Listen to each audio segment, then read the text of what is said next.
মুচমুচে ডিমে ঠাসা মোগলাই পরোটা খেতে কিন্তু অসাধারণ। আজকে আমি তা তৈরি করে দেখাবো। প্রথমে লাগছে আটা, এরপর লাগছে 1 টেবিল চামচ পরিমাণ কর্নফ্লাওয়ার, সামান্য চিনি, লবণ দিয়ে ভালো করে একটি শক্ত পানি দিয়ে শক্ত একটি ডো তৈরি করে নিব। আর এখানে তেল মেখে আমি 1 ঘন্টা এটাকে রেস্টে রেখে দিব। এই দিক থেকে আমি ধনিয়া পাতা কুচি করে নিলাম, পেঁয়াজ কুচি, মরিচ কুচি নিচ্ছি ডিম। এখন আমি 1 ঘন্টা পরে একটি ডো নিয়ে সুন্দর করে ভালো করে এটাকে চারো সাইডে কর্নফ্লাওয়ার দিয়ে বেলে নিব সুন্দর করে।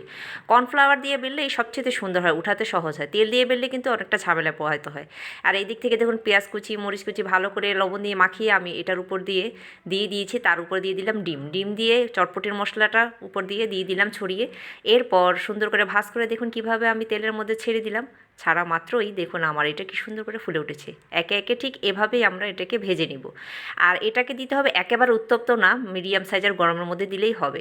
তো তৈরি হয়ে গেল, এই দেখুন কত সুন্দর হয়েছে ডিমের ঠাসা মোগলাই।